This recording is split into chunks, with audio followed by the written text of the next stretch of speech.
Hello, friends. It's Tuesday, and yeah, we're not even quite on Microsoft time today, but we're here. And we have three relevant tagged issues today, and then we'll see if we knock any more out of future. So, yeah, very casual on the intro today. Whatever. All right, first up, um, moving. Yeah, this is the right list. Moving the experimental attribute from the Mldsa class down to members that are still less certain than others. I wrote a big whole chart here, but basically the idea is just like we did for MLChem, move it off of the class, and any members that are defined in the FIPS spec are uh, are now no longer experimental. Actually, that's not quite true because some prehash is still in there. So aside from prehash and mu, everything that's experimental are the IETF formats that don't have RFCs yet. So is the idea that there's a ratified specification, and so effectively anything in quotes that is in that specification that's been ratified is now non-experimental? Yeah, with the exception of prehash and mu, because we're waiting a little bit more to see how libraries feel like modeling this. So we're not sure that the shape that we have is going to work with Windows when they get there. Can you meaningfully end-to-end scenarios where you can meaningfully use the stable stuff and you don't require any of the experimental stuff? If you're not using, so if you're using raw keys, because the certificate formats are tied to these guys. If you're just using raw keys, then the mainline scenario involves signed data and verified data, and everything works with that experimental. Or Okay. everything works with no suppressions. Seems fine.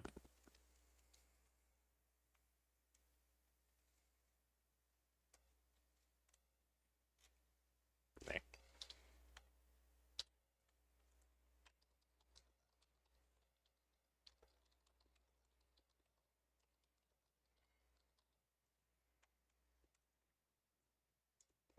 I'll figure out how to merge that in later.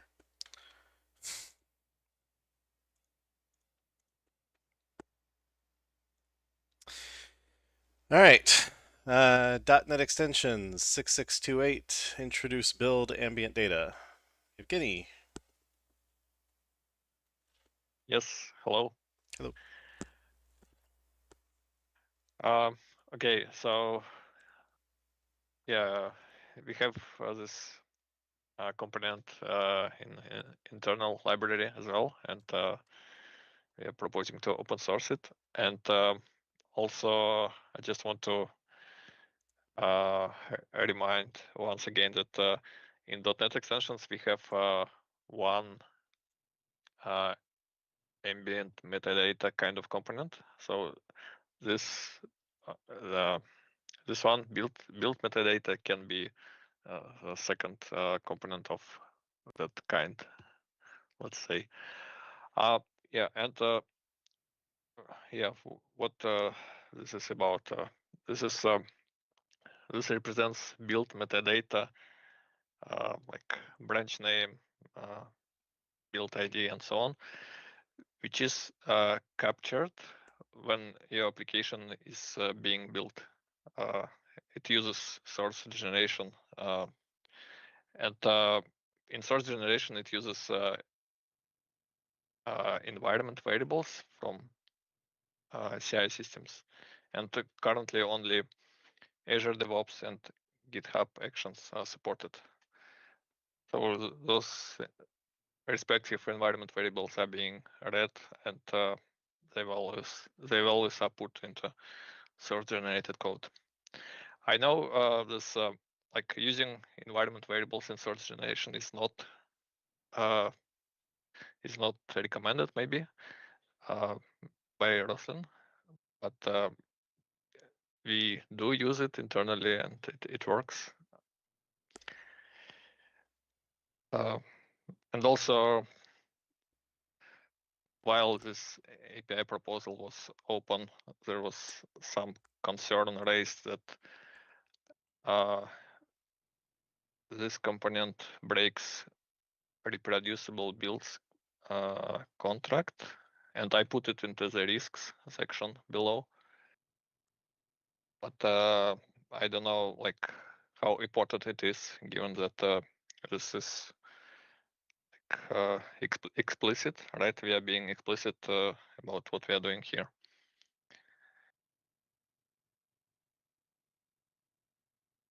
It breaks reproducible builds because the build ID and build number or whatever those properties were change on every build. Is that the concern? Or build Yes, date and time, also I see. daytime, yeah. What triggers the generator to include it?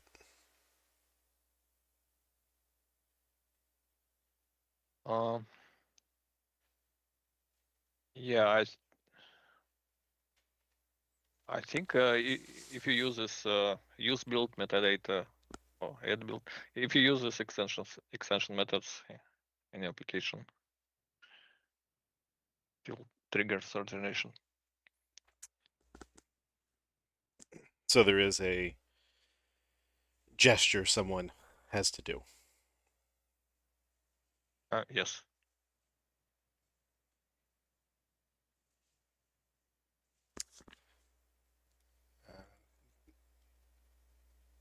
So I'm not super familiar with what all we need or what all we try to do for reproducible builds.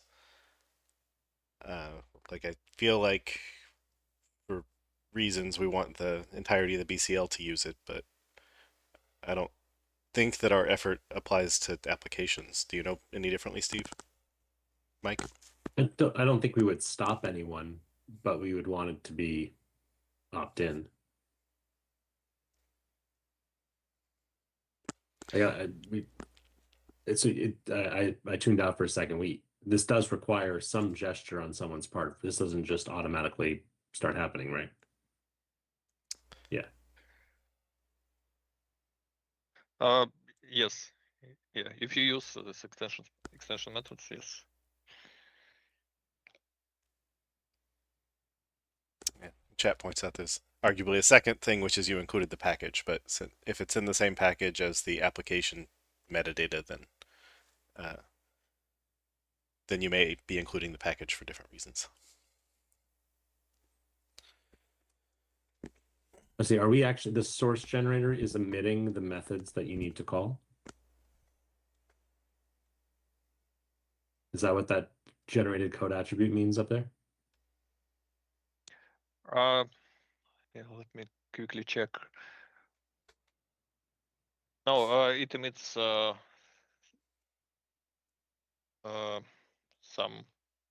high configuration source implementation, and So this attribute's just misapplied.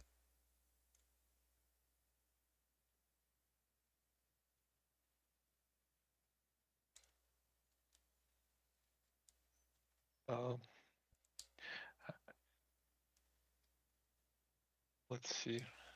I'm just Yeah, I mean, it's that the checking comments that implementation. source generated API available to users and it's internal and it's attributed as generated code. So it seems like the source generator is always running and emitting these methods. And then if you use one, that's what triggers the thing that would end up changing your build. Except the source generator is already emitting stuff by that point. So I guess I'm curious. Oh, and I guess it does say internal. The net, I think it's fine for us to make it possible for folks to do this, but I think it needs to be opt-in. It can't just be you happen to have this assembly in your graph and therefore you have non-deterministic builds. At least I don't think. This has never been my crusade, but I know there are a lot of people that feel very strongly about determinism.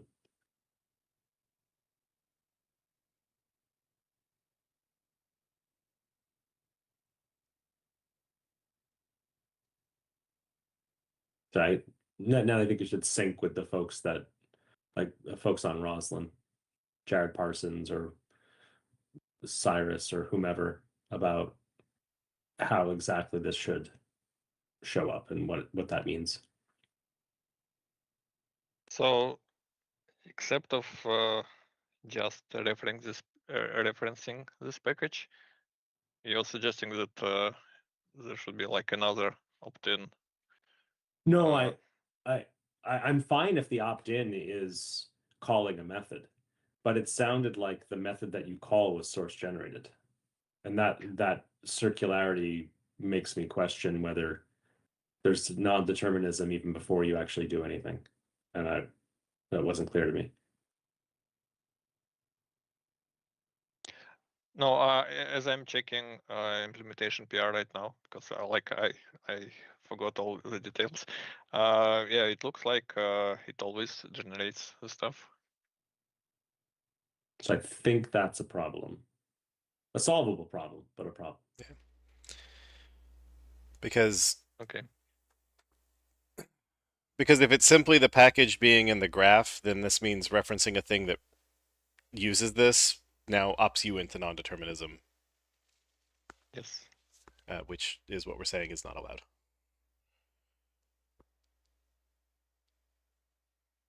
So I think that I don't object Unless to the transitive concept. dependencies wouldn't actually apply, but Nothing else depends on this package. So, like, you would need to explicitly reference it. nothing depends on this package today. Okay. Yes. So I mean, yeah. So I don't object to the concept here or the build metadata. I think that it makes sense for someone who wants it. It makes a lot of sense. We just need to work out exactly how someone asks for it. Do we want to look at the proposed Yeah, I structure? mean, I think we should go ahead with the API review. Yeah. And basically say it's approved, subject to the mechanism being validated. Okay.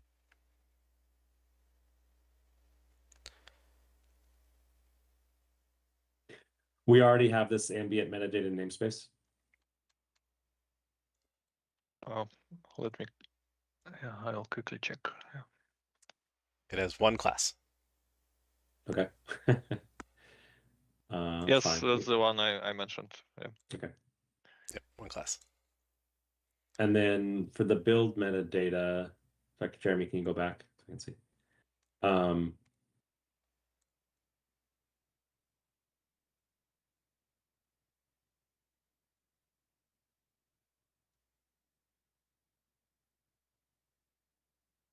Are all of these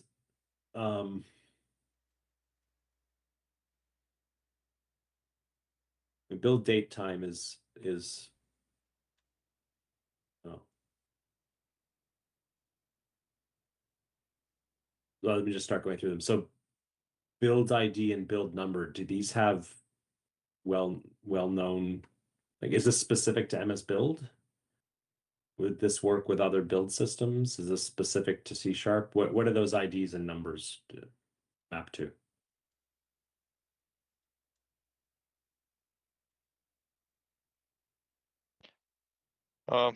So I can try to quickly find it, but they map to environment variables from GitHub Actions and Azure DevOps. Oh, So, like, I mean, it does not use MS Build. so if I build this locally, those aren't going to be populated? No, because like you don't have those environment variables locally. Only build date time will be populated. If someone wanted to populate those themselves, do the APIs make it easy to augment that information, or would they be expected to set the relevant environment variables, or how would that work? Yeah, I expect them to set the environment variables. Yeah.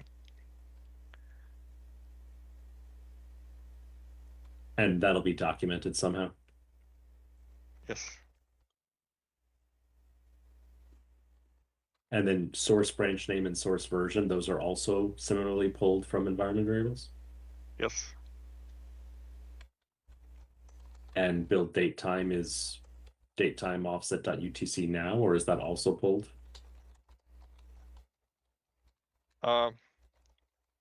Yes, it's datetime offset UTC now. Yeah.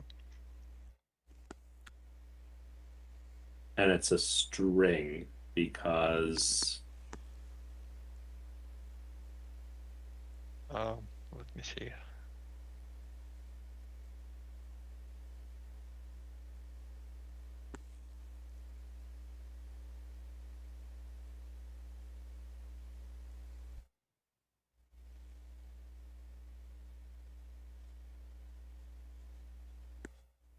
Well, yeah, it's just for simplicity to string, same as all other purposes. Like I am open to suggestions, like to make it datetime offset, for example. that would be my suggestion, unless there's a good reason for it to need to be something else. Okay.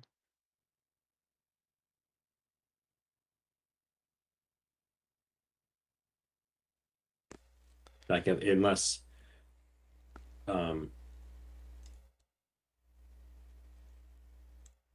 how does this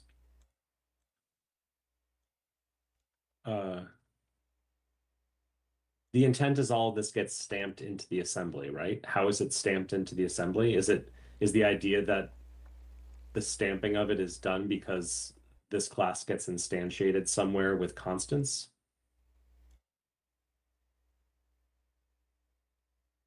In which case I understand why it's string.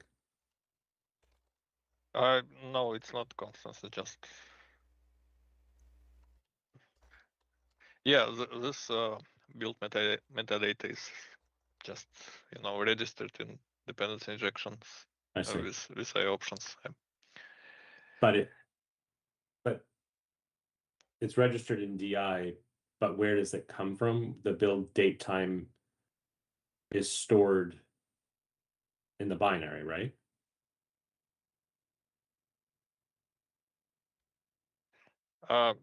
When you build your application, yes. I mean, like it's not part of this component because it's source generation, but when you build your when I application, source generate, when I build my component, I end up with something somewhere constructing a new build metadata, yes. and the date time can't there use datetime offset.utc now, because that would be wrong. That would be the time of run, not the time of build. So I'm wondering if the intent with it being a string was that the source generator is emitting a string instead of new datetime offset with each component split out, if that was why it was done that way.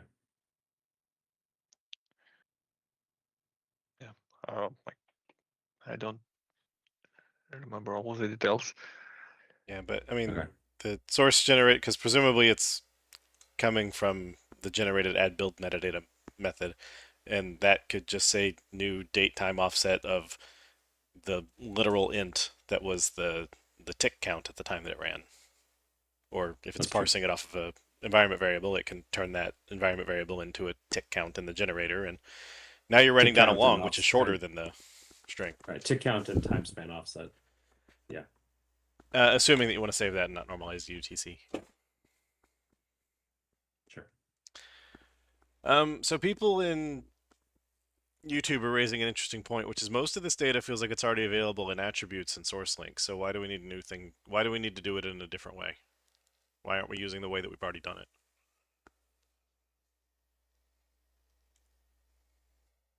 So yeah, I'm not like very familiar with source link, but isn't it only for CSproj file itself, like MS build stuff?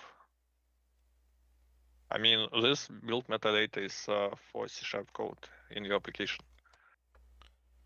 No, But but you could construct this out of that data without needing a source generator.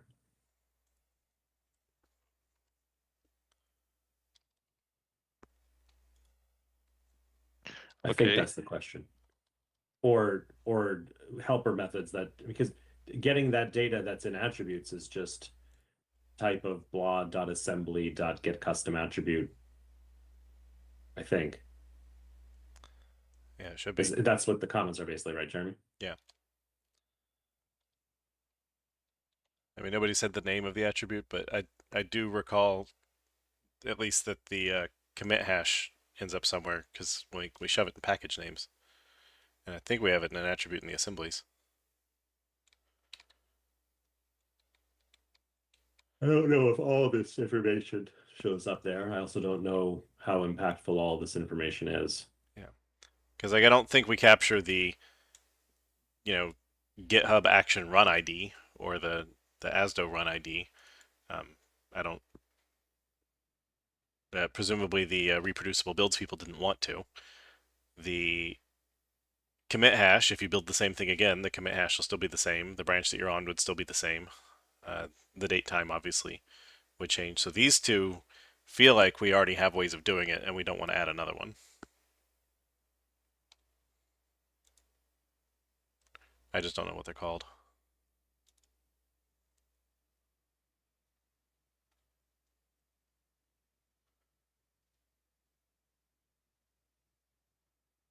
Because But yeah, we added an shouldn't assembly be hash. Oh, that's assembly hash algorithm, not attribute. Never mind.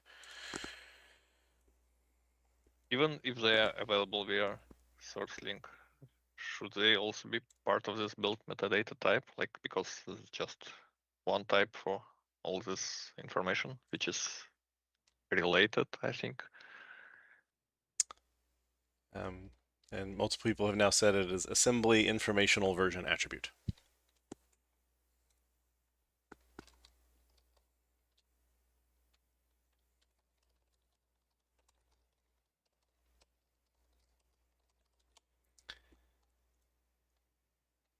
I just remembered that NuGet has a disassembler.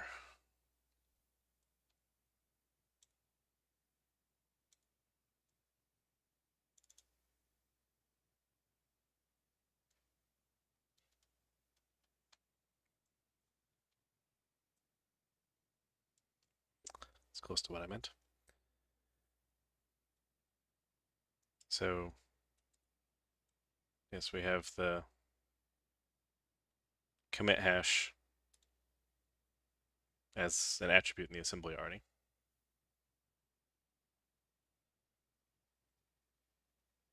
I guess we don't have the branch in there. I thought we did.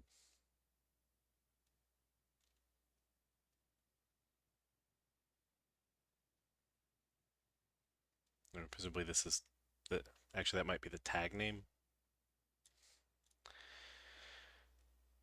Anyway, so some of this data we already have, and like, sure, the build metadata could read the assembly informational version attribute, maybe if it didn't get it from another source, but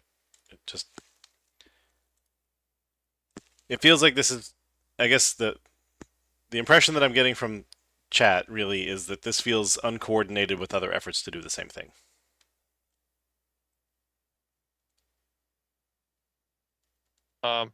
Yeah, definitely it was not coordinated with other teams. I mean, like Source Link folks or Roslyn or anyone else.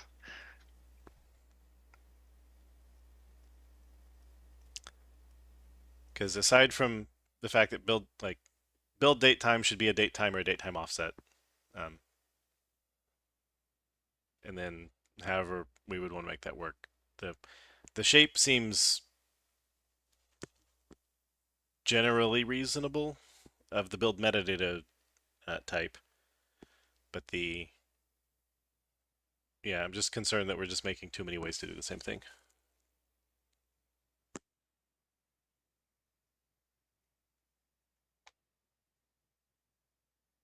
And if this was just extracting those attributes and saying this is a packaged version of it altogether instead of you have to go call get custom attributes yourself, then sure. But the source generation and lack of reproducible builds aspect the concern has been raised.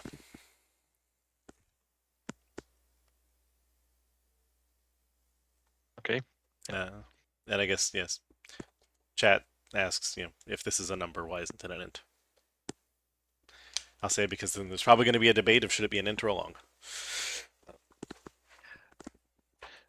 I don't know how big those numbers get. But yeah, since this is coming from environment variables, right now, GitHub Actions and Azure DevOps, like for simplicity, it's a string. And also, like, if we decide to support some other CI system, they, for example, might have it as a double number as well. I mean, like, we cannot use int right now here.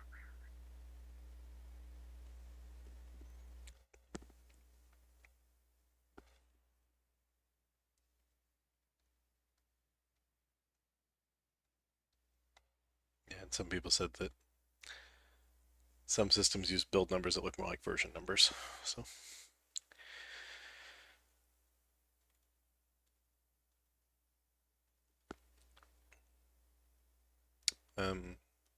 Okay, well, I mean, there's also this half of the thing, which presumably these could be the key that the generator used if it is keyed off something. But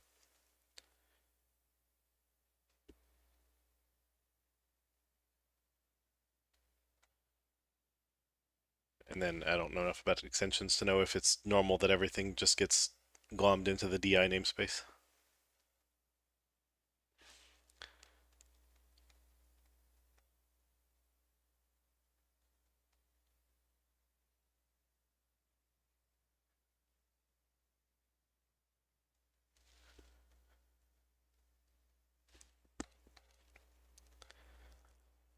All right, so Steve, are you still of the opinion that we say approve but coordinate with Roslyn, or do we need more? Yeah, I don't pointers? have as long as the information is new and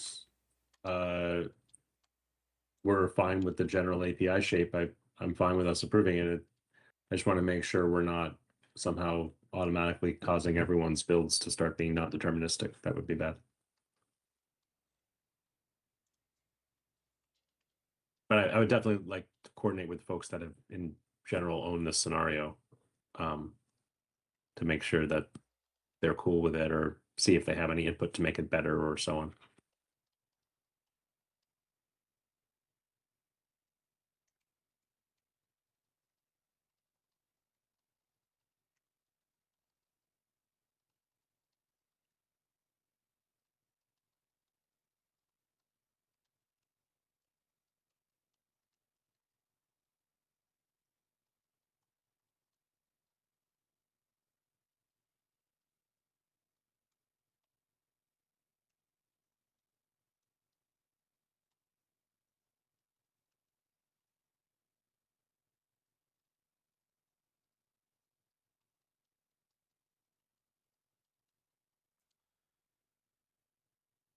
Okay. And does anyone know enough about extensions to know if the build metadata extensions type going in the Microsoft extensions dependency injection namespace is the right answer? I believe that's generally what we do is you bring this thing into your graph, and then by having the namespace for the thing that's this parameter for the receiver, you end up with all available extensions from your graph. Fair enough. It just also feels like, well, I guess the this is iService collection, which comes from DI, but at least I assume. I would Right. expect it to be in the namespace of the feature you want to use, so without the namespace of the feature, it doesn't show up. But if that's the way that DI does it, it's the way DI does it.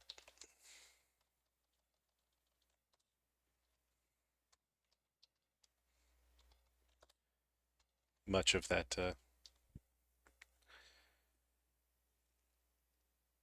librarian concept go against the things we say to do in FDG. So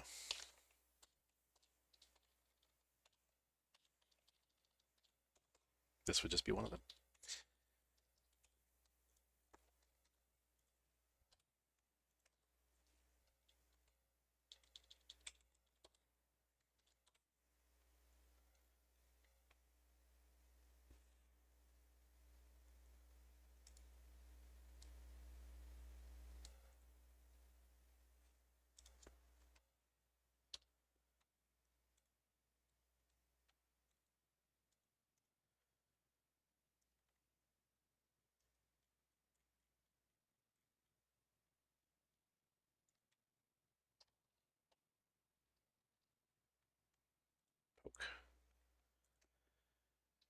All right.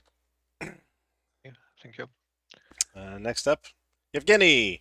Make some Yes. telemetry helper types public. Extension 6737. Yes. So we have it all in .NET extensions repo. It's just internal stuff. And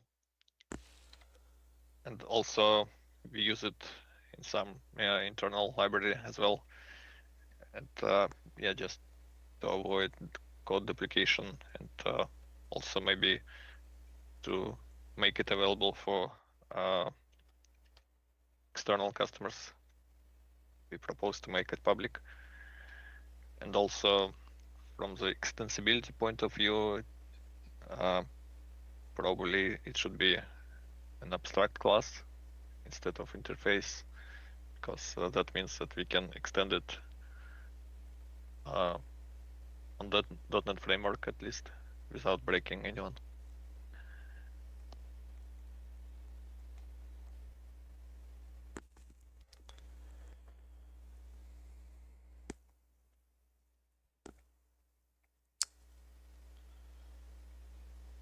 Okay. Yeah. So I mean, you're showing this as a diff, but things that are internal haven't gone through API review, so it's not a diff. It's all new API as far as this meeting's concerned. Yes. Yep.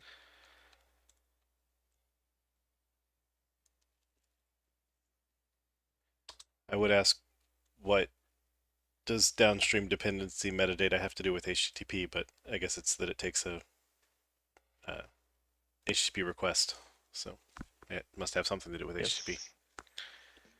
So is the Yes. full API shown here somewhere? Is this the full API? I think it's, yeah, I think we're supposed to read through the diff and pretend that it all is new.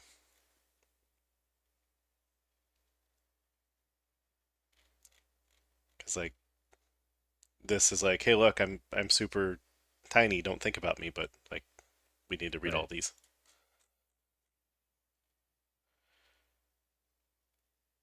Yeah. So for downstream dependency, it's like for outgoing HTTP requests. This,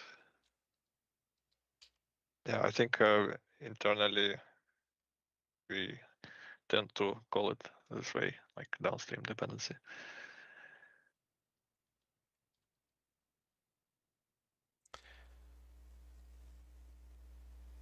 I mean, so that being the top, I assume because it starts with a D. Like certainly nothing about the shape of this type tells me how to make one or when it gets called, or is that more apparent from some other piece of the proposal?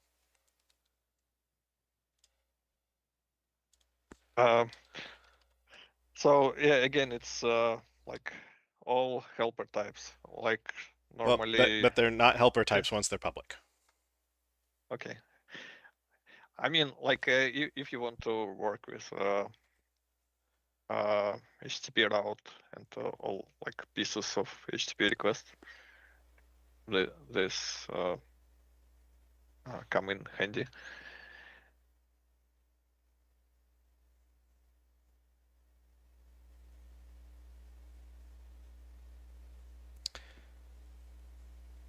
But just where should we start?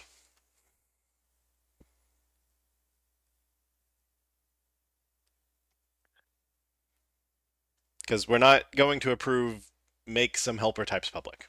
But if this is some helper types are accomplishing a feature, we can review this as a feature. Okay, so downstream dependency metadata manager is kind of self-sufficient on its own. We can talk about it, and then I think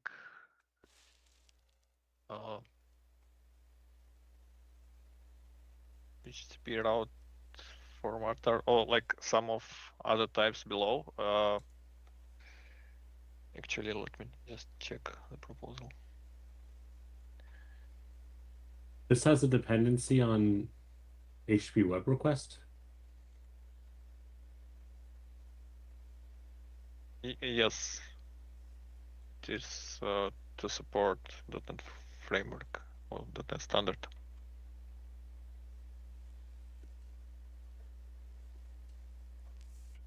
That is unfortunate.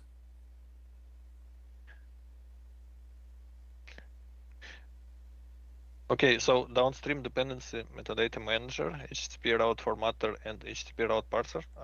So these are like 3 types which we need to review, and then parsed route segments, HTTP route parameter, and segment. They like we just have to make them public because they used in previous types I mentioned. Right.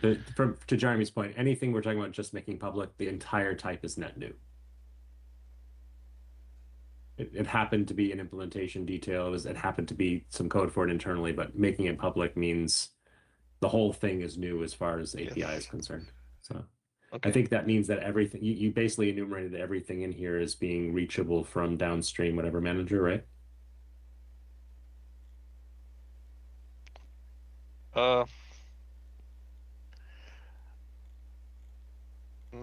Not really. I mean, No. downstream manager is we use it on its own. Like it does Okay. not depend on HTTP route formatter or HTTP route parser or anything. Okay. So maybe we start with that. Yeah.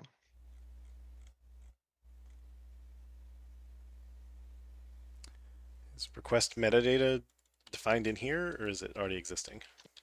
It's already public. Yeah, it's part of this repository and it is public.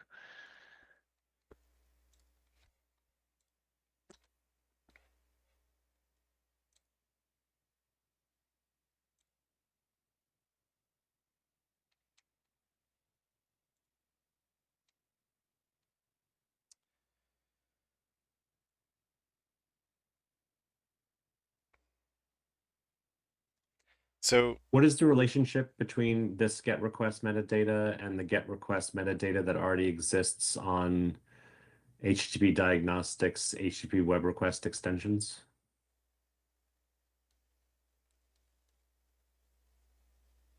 Like what exactly do you mean? Like what exists? Like where? There's in the Microsoft extensions HTTP diagnostics assembly. I'm not sure if that's the same assembly this is talking about. I assume it is because of the namespace. Yes. There's a type called HTTP diagnostics, HTTP web request extensions, Yes. Okay. which has a GET request metadata method.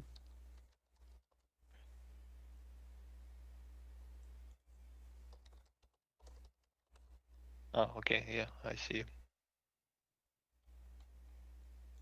So what's the relationship between that and this one, and when would I choose to use which?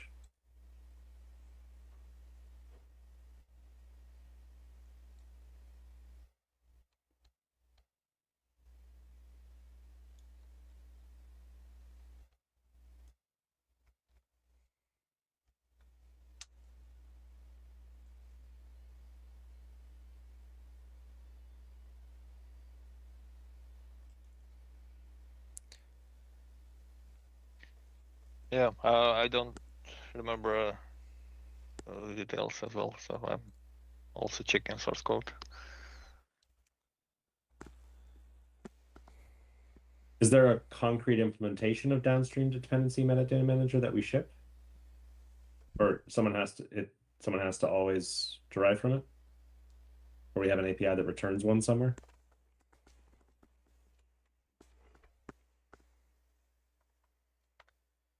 So right now, both this interface and the class are internal. And Sure, but we're making it public. So how does someone get one? or when would they build one? And when they build one, where do they put it? Right.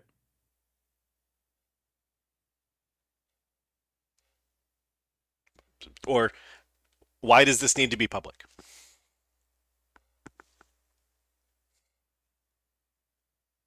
Okay, yeah. So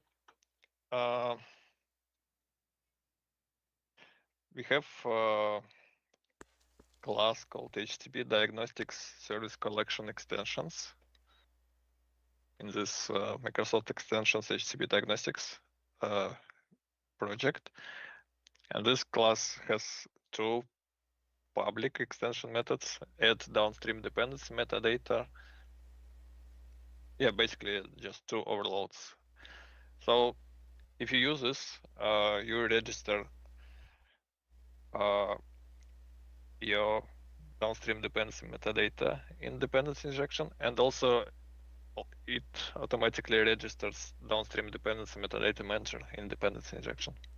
But you So, removed, but the yep. part of making this public, you remove the interface. So you can't just pass this to those methods.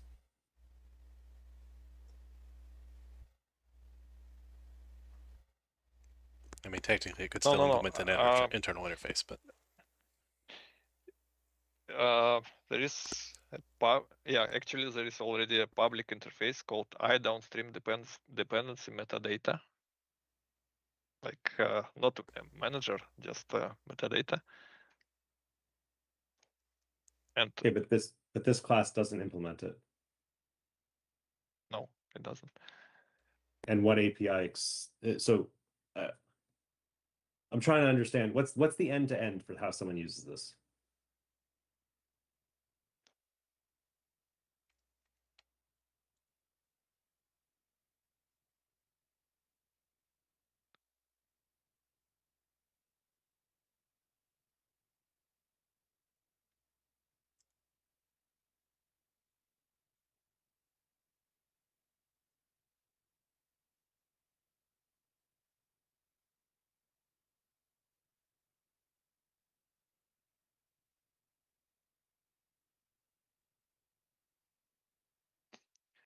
Okay, so right now we have internal class downstream dependency metadata manager. So which implements downstream dependency metadata manager interface. So and we'll change that, and it will be implementing this abstract class downstream manager. Yeah. But that would also be public? No. This implementation is currently internal, and it will be internal. Yeah. So how do you get one? You use you inject this abstract class by constructor. I don't understand. I think you're just supposed to DI register singleton, your own. You derive from this, you register your derived class as the base class. Is that what you're saying? Yeah, you'd register it as the abstract base class type. And then there are things that look for that. So like those extension methods that you pointed out before, those aren't relevant. Yeah, let me just paste link in the chat. I think it will be easier.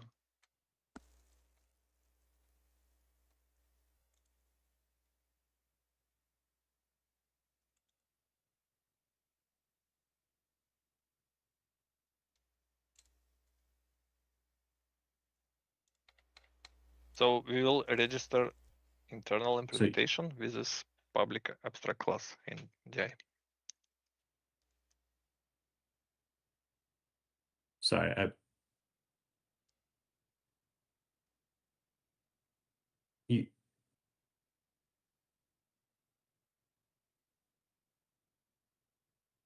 don't understand. I don't understand. This is registering downstream dependency metadata manager, which is an abstract class. Right now, no. This is just internal implementation class of this downstream. So you're interface. saying that add singleton line is going to change to be the second type parameter is going to change to be some. What is that going to change to be? Yeah, first type parameter, instead of I downstream manager, it will be downstream manager abstract class. And the second type parameter, which is our internal class, we will just rename it to something else.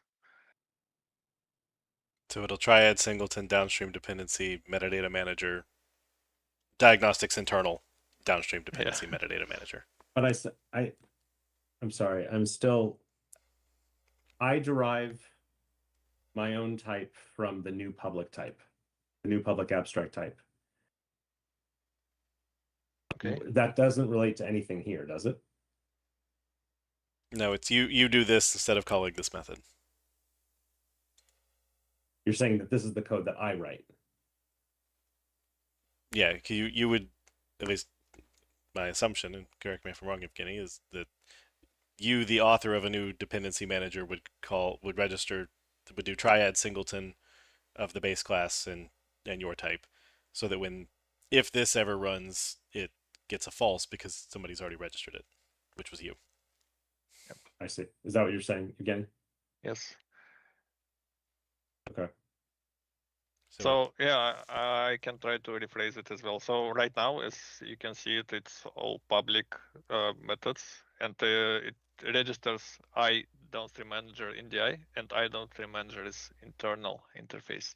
We'll just turn it into a public abstract class, if it makes sense. Okay, but then the thing that's currently named the internal abstract class that's becoming public, you're going to rename to internal downstream dependency metadata manager or whatever. Yeah. And then I have Steve's downstream dependency metadata manager that derives from downstream dependency metadata manager. And I call on my own separately, I call add singleton downstream dependency metadata manager, comma, Steve's downstream dependency metadata manager. Okay. Yep. Okay. And so then wherever this was using this internally, now it's using yours. Okay, so you can go back to the API now that I understand how this fits in.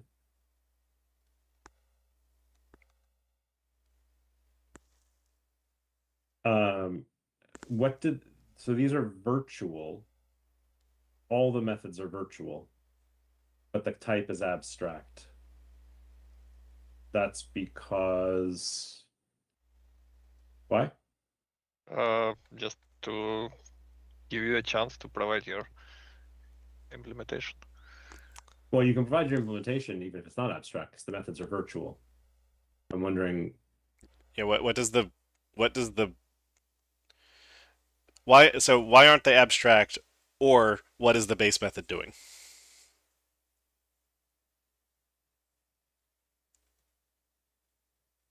Are the base methods usable? Like, do we like their implementations? I assume they return null. I don't know. I don't know what they do.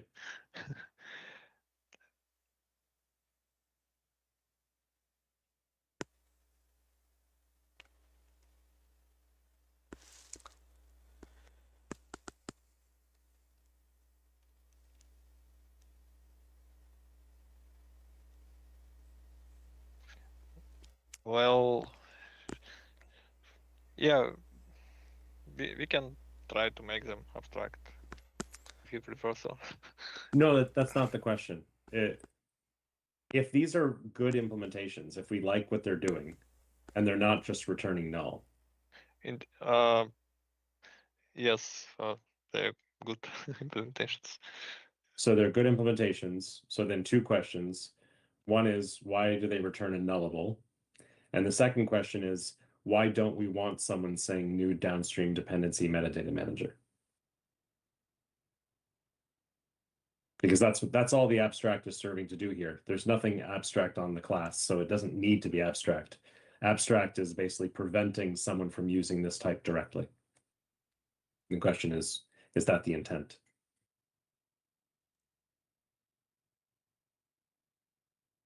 Yeah, it's kind of abstract class mimicking interface. So does that mean the default implementation isn't useful? Yes. So like why it is nullable? It's because as I'm looking at the implementation, that it might throw exception, and in this case, it will just return null. Or like there is like it's not able to extract all information it needs, and in this case, it also returns null.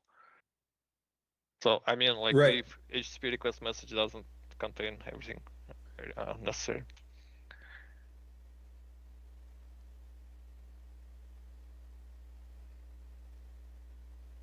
Yeah, so it seems like the default one that gets registered has like a frozen dictionary and stuff, and that's the for like caching or something. Um, Yes. and we probably don't want that in the base class if people are gonna do their own thing. So the actual base class, I'm assuming, doesn't do anything interesting. Like, so these could be abstract. Like, has this code been written yet? No. I see. Because what is written is this, like we have the internal interface, and yeah, I'm proposing to turn it into abstract class.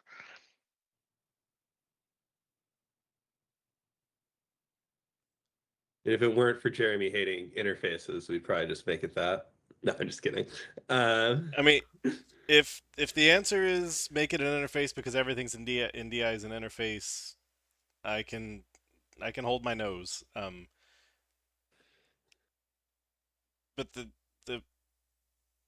but interfaces, especially because you care about net standard, are not extensible. Once you ship it, it's done. The only way you can add features to it is to add yet another interface, and that is not a happy experience. So classes are right, but the feeling that I'm getting so far while talking about this is that you can't you're not representing the feature. You're just hoping that we're going to rubber stamp it, and we need someone to represent this as a feature.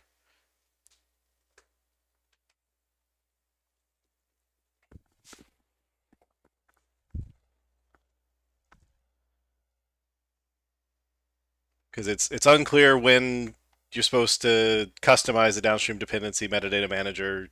Um, I have both heard that yes, the GET request metadata virtual is usable as is, and no, it isn't. So I don't know which one it is. So if I had to override one of these, I don't know if I have to override that method or it'll just work, or if just work means it returns null because there's no metadata because I didn't tell it what the metadata looks like.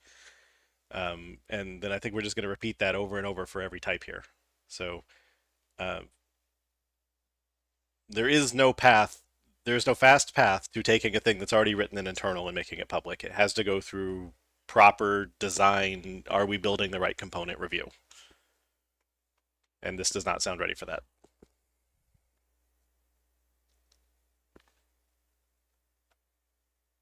Okay.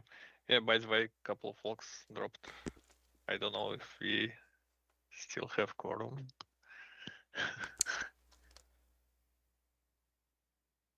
I mean, it's getting thinner and thinner, but I don't think we can proceed on this issue. Okay. I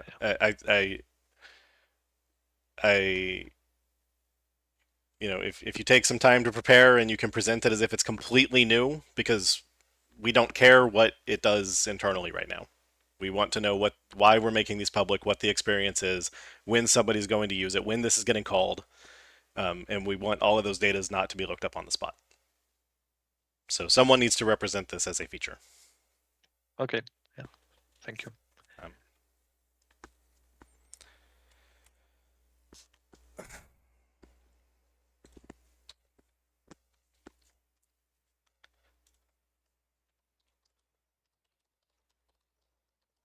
and just a small bit of feedback for when this comes back. Like, I'm not sure that like add HV route parser and add HV route formatter as an iService collection extension is like specific enough. Assuming it's used as part of just like the HV logging kind of stuff. Might want to add logging or something in there so people don't think it affects like normal route parsing for like ad routing kind of stuff.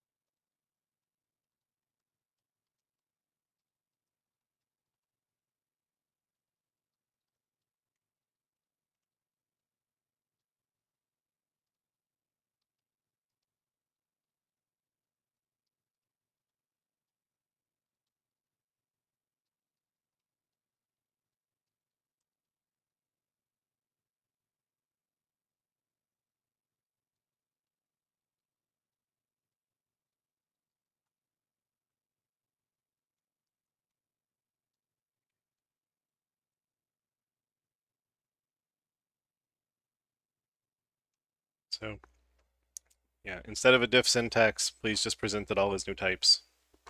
And Okay, and thanks. yeah, somebody needs to be able to explain why they get called and when somebody's supposed to derive something and why they would want to derive something and etc. So yeah. But thanks for getting it this far already.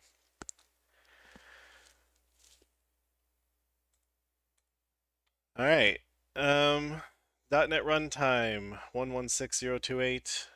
Verify APIs for HMAC and KMAC. Kevin, do you think you have time for this? I got until 15 till, so I can go Okay. as long as you want. Okay, so the background behind this one is on all of our HMAC APIs, they produce an HMAC or a MAC. And the way that most people interact with MACs is, okay, I produced a MAC over some data. Now I want to, check if the MAC is right. You could think of it as like a symmetric signature. The way that people need to do that now is they take their input, they MAC it with one of our HMAC APIs, and that gives them a MAC back. Then they need to compare it to some pre-known value that they know is, good, the signature part. The way that they do that is they need to compare the MAC that they just created versus the well-known, MAC that they're verifying. That comparison step should be done using a fixed time, cryptographically known way to say, I need to compare these two byte strings or arrays or spans or whatever you want to call them, and make sure they match in a side channel free way. Most developers don't get that step right. They will do something that will exit early, like, use link, or, because, in an efficient world where you want good performance, it's going to compare these two byte arrays. And the moment it finds the first thing that doesn't match, there is no reason to continue the comparison because the answer is going to be false. In a scenario where you care about timing side channels, you do want to do that comparison step. So we have an API that does that now called cryptographic operations.fixedTime equals. The proposal here is to offer a more misuse-prone API for HMACs to make it act more like a signature interface, not like a .NET interface, but you know what I mean. Where it takes, your HMAC key, your data that you want to MAC, and the well-known MAC, and it will do that create MAC and the comparison step in one go, and give you back an answer on whether or not it matched or not. And the internal implementation of this will, of course, use the right cryptographic comparison operation. This was some feedback that came off from some external social medias. They were basically comparing, various different cryptographic operations from different frameworks, and they noted that, Python cryptography, Apple cryptography, they all offer this verify type API, and it seems sensible. So the idea was to figure out if it makes sense for us to do it or not. So what we basically have as a proposal here is for all of our HMAC static classes, for HMAC MD5, SHA-1, SHA-256, et cetera, et cetera, et cetera, it is the same exact API. So for purposes of shortcutting API review, if Jeremy's amenable to it, we can review the MD5 one and apply that to all of the other ones that have the identical API shape. That's only true for HMAC ones. We're not going to do that for like KMAC or whatever, or incremental hash. So many moons ago, we introduced static one-shots onto our hash and HMAC API. So we're offering this functionality as a static one-shot, and the incremental way to do this will be on incremental hash. We're not adding new APIs to our Mac classes anymore. We stopped doing that for some other things that we added. So the desired API shape is, if you want one-shots, use the statics off of the HMAC classes. If you want something incremental, use incremental hash, which we'll talk about below. So that's why these only have statics and no instance methods.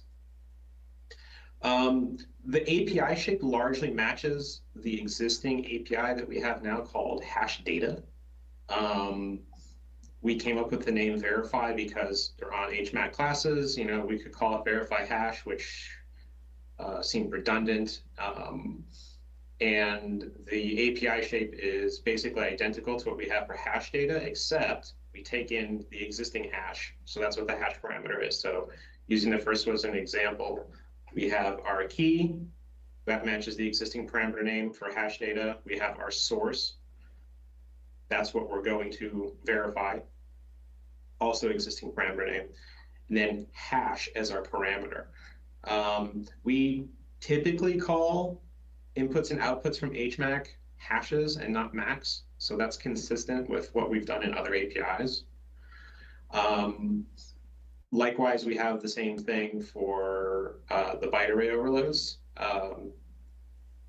Again, largely leaning on consistency there. And then we have 4 APIs that are for working with streams. One that works on spans, one that works on byte arrays, and then an async version that also works on an array, and then a read-only memory. Those also mirror our hash data APIs for verify, for working with streams. So there is a hash data that takes a key and then a source as a stream, and we're just adding that hash parameter on at the end. The only differences for the async APIs, we're always keeping the cancellation token at the end because it's an optional parameter. And then rinse and repeat for SHA-1, SHA-256, SHA-384, SHA-512, and then again for SHA-3.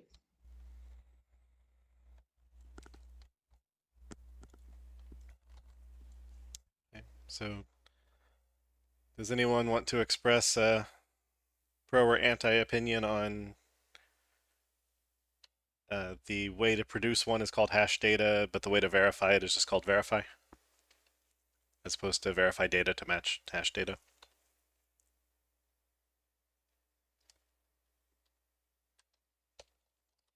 I'm fine with it. If we could go back in time, I'd probably just change hash data to hash, but we can't. We actually Verify originally seems fine. proposed it to be hash. We couldn't do that because there was an existing member on the base class, a property called hash, and it confused the compiler. Yeah, But we don't have that problem with verifying. Yeah, I don't mind the inconsistency. What else would you be verifying if not the data? Yeah, because on things like RSA, we do have a distinction of, are you verifying pre-hashed data, so you have the hash, or are you verifying against the original data? But Macs don't have a, or at least the HMACs don't have a, I've already done this for you step, and if they did, then you wouldn't need the key parameter because that's called fixed time equals. So, because you can't just take like a key plus an existing hash and make an HMAC. It's much more complicated than this. Okay, so that's the main name question. Stefan, since you spoke last, are you generally happy with the parameter order and shape? Yes, I think so. It's basically take the existing APIs that we have and add hash at the end where it makes sense. Yeah. So I mean, I think we have hash data writing to a span, which means it would be like the writey one, but now it's a ready one. So. All right, so that gets us down to KMAC 128. Okay, so KMAC 128, we're gonna again take the same shortcut. KMAC 128 has the same exact API for KMAC 256, KMAC Zoff 128, and KMAC Zoff 256. Which algorithm it is doesn't really make an important distinction right now. So we'll look at KMAC 128 and say, sounds good for the other ones. KMAC was designed differently because we built it in .NET 9, so it doesn't have a lot of the bad API baggage that we have and decided we didn't like. So KMAC does have instance methods. It's basically incremental KMAC is for instance methods where you want to incrementally compute a KMAC of a value. And then there's static one-shots. So it's what if incremental hash had statics on it, but we didn't put statics on incremental because it's called incremental. Although Jeremy tried and I didn't like it. So KMAC is a little bit different in that it also has a customization string as an input. So for KMAC, we take our key parameter, we have our source parameter, we have our hash, and then at the end, we have our optional customization string. That is also an input into the hash data. So KMAC basically says, give me your source, give me your customization string. I'm going to produce a KMAC over it, and then do a constant time comparison over the hash parameter. What's the customization string, just out of curiosity for the uninitiated? That's part of the KMAC spec. It is basically used as a discriminator between KMACs in case you want to domain separate a KMAC key. Like for example, let's say you have a KMAC key where you're using it for a multi-tenant purpose, and you want to make sure macs are not swappable between tenants. You could use a tenant name as a customization string as a way to discriminator between what you're macking. That makes sense. Just another form of input, but that's largely what a lot of people are going to use it for. You can think of it as assault Similar if you know the purpose of assault. Right, assault or like a data protection purpose or something like that. Yep. Yeah.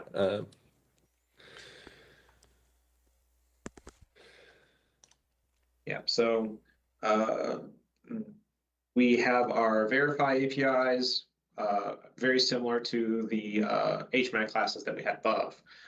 In fact, they're pretty much the same thing, except they have that customization string. Same parameter names, same parameter order, and we also have the same stream equivalents where you can do one-shots over streams. And they return their bools. The new things on the KMACs is because KMAC has instance members where you can append the data to it, like incremental hash. We have two APIs right now for computing a KMAC value off of an instance-based. It's called get current hash and get current hash and reset. So we just changed that verb from get to verify. And it needs to know, what it's verifying against. So the customization string isn't part of that because that's part of the constructor for KMAC. So the only input that's needed for the instance-based verifies is the value you want to compare it to. So an implementation of what verify would look like is get current hash or get current hash and reset, and then compare its output to the hash parameter. For what it's worth, chat has pointed out there being better reviewers than either Stefan or IR. Verify async, I assume, is taskable. Yes. Okay. It should be value task Should it? I thought with async because the 2 other we never async want. ones are already value tasks. Okay, I'll check with Steve. I thought that with async 2 being committed now, we never want to add another new value task API. Gross. Well, Well, because we already have so many value tasks, it's like inconsistent, especially if it's on the same class. But yeah, I hear you. So basically, normal tasks with runtime async are just as good as value tasks. So that's the argument. that's what I heard. The purpose of async 2 is that we could do away with value task unless you needed the thing that makes value task dangerous, the custom completion source. Yeah. I don't know what's more important. Being because what the task-based ones are going to do is they're going to call the async value task ones. I defer to the experts there. My only point would be that the existing hash data async is a value task. Okay, I'll write him in as value task and then follow up independently. Yeah, because I feel like we could basically, this is going into .NET 11 or yes, yeah, presumably. Like we might want to just do a sweep if that's really what we end up on, of like, oh, any new value task APIs are task APIs, unless you're using like iValue task source or whatever that is. Yep. Yeah, so implementation wise, I assume HMAC SHA-3 512 verify, if you give it a hash to verify that's the wrong length, either it will say false immediately or it will throw. Probably throw. we discussed that further on down there. We decided, I think, that we are going to, because the tricky one is where you have reset in the verb. For the static ones, it's just probably going to return false. We may not even write it that way, but cryptographic operations will bail early if the lengths don't match. We know that cryptographic operations can compare fixed time does not. Revealing the length of the data is not a side channel. It's pretty well known that HMAC SHA-384, produces a 48-byte hash. Yeah. But somewhere in the issue, I remember there was a good argument for not rowing because of the reset. But because certainly when we get to incremental hash, if it's computing an HMAC SHA-3 512, it shouldn't return false because that implies it reset. Throwing, I think, would probably be fine because you're saying I didn't do what it says. Like, I'm not doing the thing the method says. I threw. But I guess really I'm fine either way. I'm just saying exception doesn't negate the thing, but an early return without resetting would be a problem. But for KMAC, it's going to use this as the length of the KMAC to produce, so it's going to reject empty, I hope, and then, but then still has to do the work. I think, yeah, I mean, that's a good question for what it should do against an empty hash. Like, technically, if you say, I want to get current hash and reset, and you give it a writable buffer that's empty, it will just bail and return true. It won't say the destination was too short or the input was invalid. It's just like, hey, you told me to write 0 bytes. Done. Yeah, I feel like if we let empty go through in the verify, it's the same problem as the GCM truncated hash of somebody tricked you into verifying empty and you went, oh, yeah, that looks cool.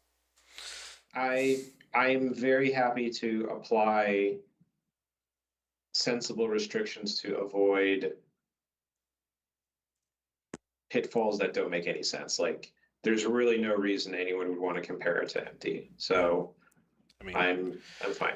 And looking back through the thread, it looks like we decided on throwing if the length is wrong for known fixed length things, so that because if we return false, then we still need to reset the internal state, even if the length is wrong. Yeah. But we just decided to throw instead. yeah, that's fair. But and then That makes sense. for the static one shots, it's just going to start if hash is the wrong length, throw you're holding it wrong, Yes. aka argument exception. Okay. Okay.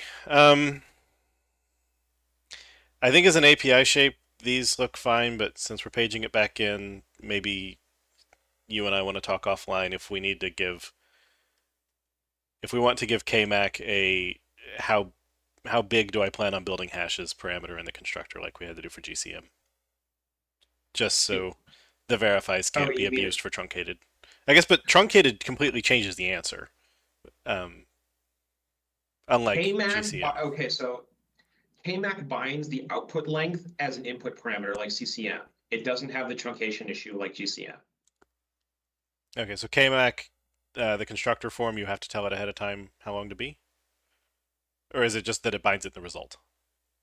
It binds it in the result because Okay. because what KMAC does is you take all of your inputs and then in an internal implementation, you say, okay, I need an output length of 48. The last thing it appends is the length that you wanted. So one of the hidden inputs in KMAC is the length. Fair enough. But Now, for KMAC Zoff, that is not the case. KMAC Zoff's entire point is, I don't know how much data I'm going to extract from this thing. So it appends a length of 0. But that is the whole point of KMAC Zoff, is to say, I don't know what my length is going to be, so I don't think it makes sense for us to do anything there.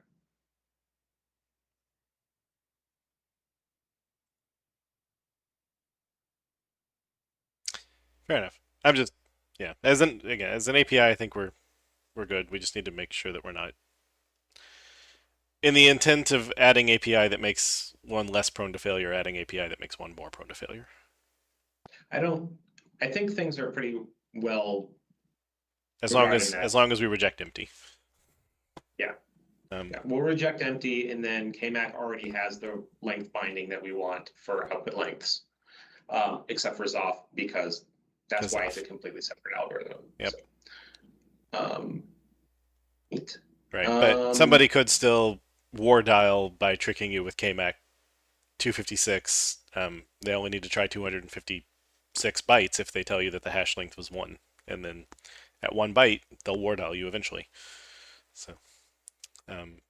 I don't think we need to reject 1 because 1 is a valid answer. Yes. But 0 is obviously an invalid answer. Yes. But we already take an input length, whether that comes from verify hash and reset or it goes into the constructor, I don't think it matters. At some point, you have to tell us what the length that you want is. Yeah. For get verify current hash, it's not a constructor value, it's a parameter value. The pitfall with GCM was its input was, oh, I see. Okay, now I'm connecting the dots. You're saying verify should have the expected length. And maybe a parameter verify where everybody's gonna be like, this is stupid, and pass hash comma length. But yeah, okay. But it's as somebody sending a payload with a KMAC integrity on it. If I can just shrink it to empty and it passes, then that's great. We block that, so now I make it 0 0 and keep incrementing until you accept it. So the caller still needs to know that the hash length from the payload is sane. Yeah. Which the only way we could help them here is take it a second parameter here, or have taken it previously as a constructor parameter of I only intend to generate 1 size hash.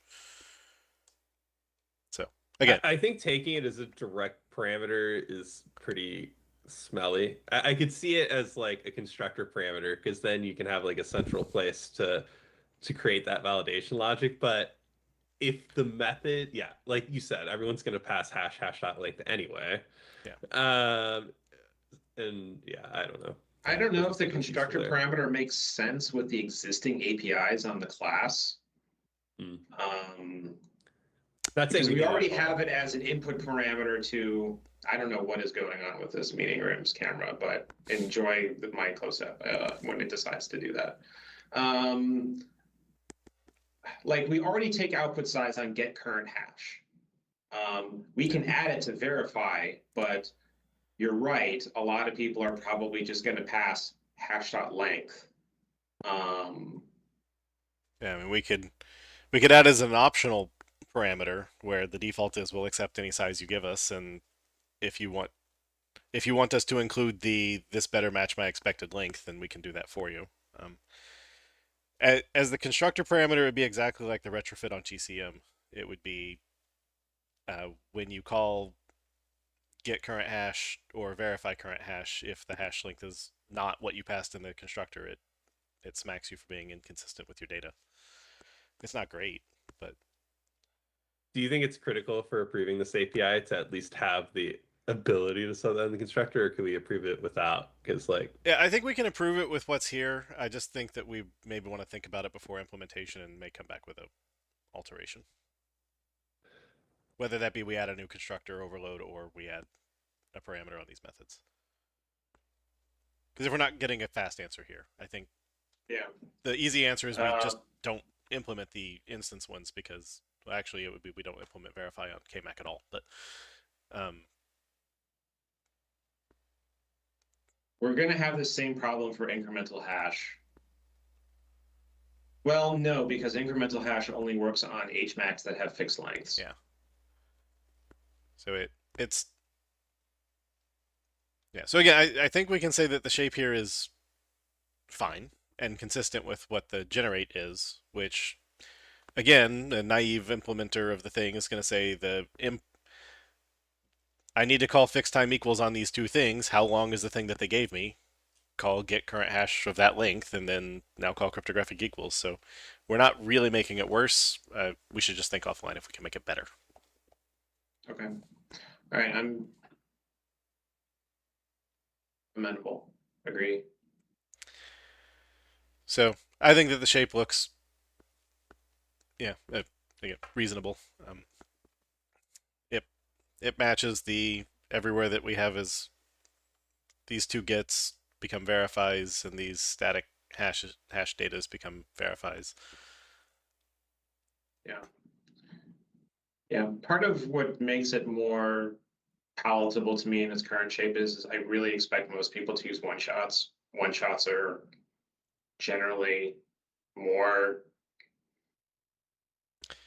resistant to accidental state mismatches. Right, but I guess you could do the same thing with yeah, I mean you're still getting the length from here, from the hash parameter and verify. So if somebody alters the payload to reduce the length of the hash, then yeah. If you well, just pass going it back to your point though is if that's true, then we need to talk about this now because the constructor parameter that we're talking about adding isn't going to matter for these statics because they're static. That's true.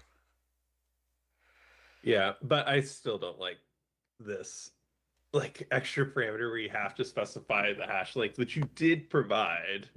Yeah. I get that it kind of forces you to think about it, but I don't know. Yeah, again, the only fix that I can think of aside from just telling somebody variable length hashes are a bit of a foot gun, be careful, is we could add an optional parameter of expected hash length. So then, and at the point where it's optional, I think it's like even less valuable. You could just check the length before calling the method. Again, seeing into the parameter list might help a little for you to consider it, but like, ugh. Yeah, I mean, yeah, we can make it non-optional, and then it says expected. So at least then maybe you think, wouldn't hash.length be the expected length? So adding the word expected maybe triggers somebody.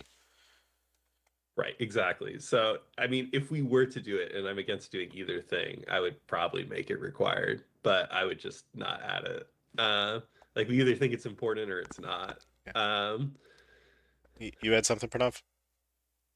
Yeah, just in other contexts, it feels like we let the user determine if um the security level that they want, and then they could also verify as like a separate step. So I think that makes sense here too. Like they can verify first themselves, verify if the hash is long enough, and then verify the actual value. I think that makes more sense here. But I'm not sure, but I don't have familiarity with the GCM scenario, so maybe it's different. and I imagine in a lot of cases, like there's nothing to verify, right? You did some sort of slice operation to get the hash anyway, even if it is variable length. I don't know. Not saying that's every circumstance, but you know, I could see where it'd be a problem if there's like a discriminator or something, and you did a split, and then you don't know unless you check. Yeah, I'm thinking signed XML, which doesn't support KMAC, but like signed XML did by spec support truncated HMAC, and so one of the very first attacks against signed XML was, hey, look, if I just delete the HMAC parameter, send it the empty string, everybody says verify was true, and so then all of the major implementations then had to go put a guard of like, it can't be empty, but now you need to think really hard because we can't block 1 byte because maybe you meant that. I feel like they could block 1 byte. Probably should have blocked 1 byte, but anyway. I mean, might have. Framework might block anything less than 4. I don't remember. But that's where the thing comes from. Is if the payload has a variable length segment that the tamperer can control, then is the caller going to remember to verify the length? But I'm fine with saying GIGO until somebody opens a security bug, and then we got overloads that take the parameter. Yeah, I mean, optional people. The most generous thing I think that makes the most sense is documented very carefully and specifically warn, like if you're giving us a hash to verify, you need to be absolutely sure that the hash is a length that you want to be able to support. I don't think any particular minimum makes any sense. 4 isn't good enough for sure. You know, but I'm sure there is some use case somewhere for 4 on some IoT protocol or something. Checking for bit flips, maybe. Yeah, like I don't know if that's what you should use an HMAC for, but might. I don't know. On the other hand, I think it's kind of a primitive. Like, you know, if that vulnerability exists, then it's signed XML that should, you know, fix their issue and say in the spec, minimum KMAC size is 8 bytes or 4 or whatever. Not necessarily a concern of the primitive. The primitive's just doing what you told it to do. On the other hand, the whole point of these APIs is please do the right thing for me. So it's an interesting thing that I don't know the right answer to. I'm inclined to leave it and document it. Yeah, I think we should reject 0. But I'm fine with saying that that we accept 1 byte and we just make sure, throw in a big caution, make sure that the length is sound before you verify a truncated payload below your security tolerance. All right, so that brings us to incremental hash and crypto ops, and if I'm tracking your time right, you have about 5 minutes. Yep. Incremental hash, same thing as the instance-based ones on KMAC. You can append data. This will technically work. There was a discussion further down in the thread on, you know, incremental hash does HMAC and it does just good old-fashioned hashing. This will work for hashing. We're not going to throw if you give us a non-KMAC algorithm. There's just no strong use case for it, but there's no strong use case for blocking it either. The main use case for this, though, is when you say create HMAC off of incremental hash. So you append your data to incremental hash, and then you can say, okay, great, give me your hash, and I will verify it. These only support fixed size hash algorithms like SHA-256 or SHA-3, 5, 12. So we can throw in the hash isn't the right length. So that whole what do we do about, flexible sizes problem goes away. And we have our span and byte version and our verify and get current and verify hash and reset. There's nothing async on incremental hash. You can use it in an async context, though. All right, and lastly, cryptographic operations. Okay, so we deviated from the naming standard here so far because we're explicitly putting HMAC in the name because the existing methods do have HMAC in their name. And cryptographic operations doesn't really say it's doing just HMAC. HMAC on or hash or data or whatever on the HMAC classes didn't make sense, since cryptographic operations is kind of a Swiss Army knife of stuff. It's got HMAC in the name.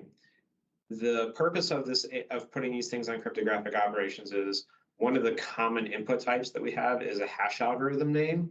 So if you want to create a HMAC over some amount of data, and you are at runtime deciding what HMAC algorithm you're going to use, you would use hash algorithm name. And you would use cryptographic operations. This is basically the static one-shot equivalent of incremental hash, which you can also create with a hash algorithm name. The API shape is similar to the existing create HMAC. That's not exactly what the method's called. It's, what is it called?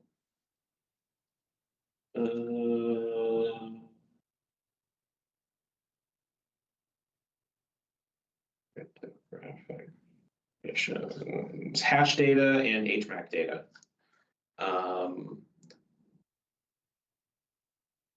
But the parameter order is the same.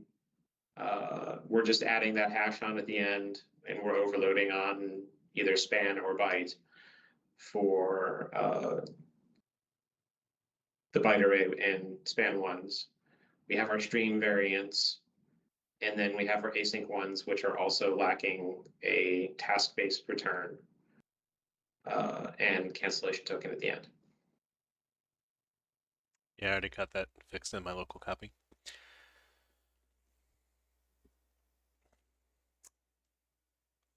And yeah, since cryptographic operations has hash meaning a straight hash and HMAC is the verb for using the simple hash name such as SHA-256 to be HMAC SHA-256, I think it makes sense that this one And uses the HMAC modifier. Yeah. There's no Zoff-based hash algorithm name like Shake or whatever, or KMAC. So it's, again, the hash length concern goes away because it's going to reject an input for a hash length that doesn't make sense.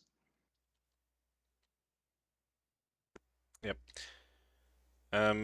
Chat asks, should the word order be verify HMAC or HMAC verify? I feel like verify HMAC is better because if HMAC's at the beginning, I feel like HMAC is the verb, but in that case, it's actually using it as an adverb. Yeah, in the creating an HMAC context, it's used as a verb. In this case, it's a noun. Yeah. So I think the order makes sense from a. Admittedly, I have a pretty mediocre grasp on the English language, so. Yeah, I mean, I definitely see it as a C function. It would be like HMAC create and HMAC verify, but here we would have called it compute HMAC, but then we took compute off and just called it HMAC. So here it's replaced compute with verify. So I think this is the right order. Stefan, Pranav. Yeah, HMAC was never a prefix, it was a verb. Yeah, that makes sense. Or like it stood in for compute for the HMAC data. So yeah.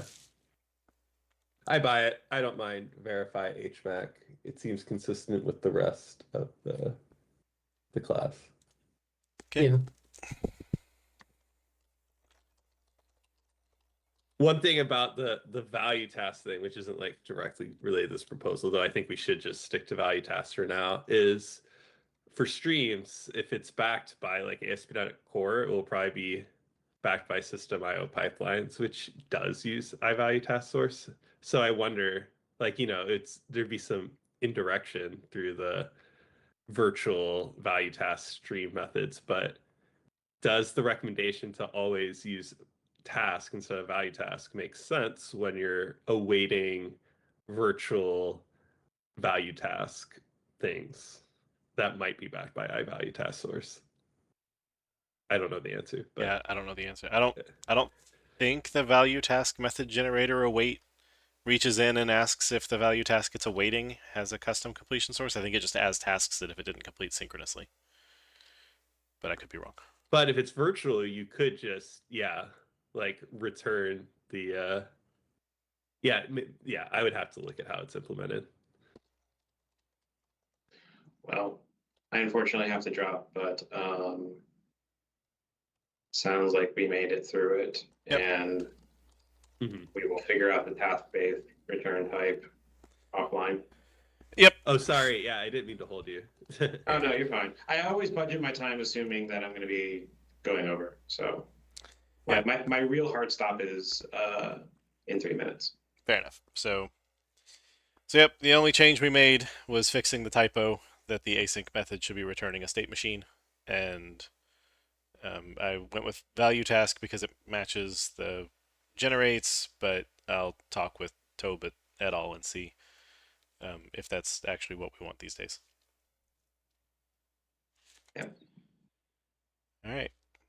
Thank you, Kevin, and thanks for not dropping like everyone else did, Stefan and Pranav. So,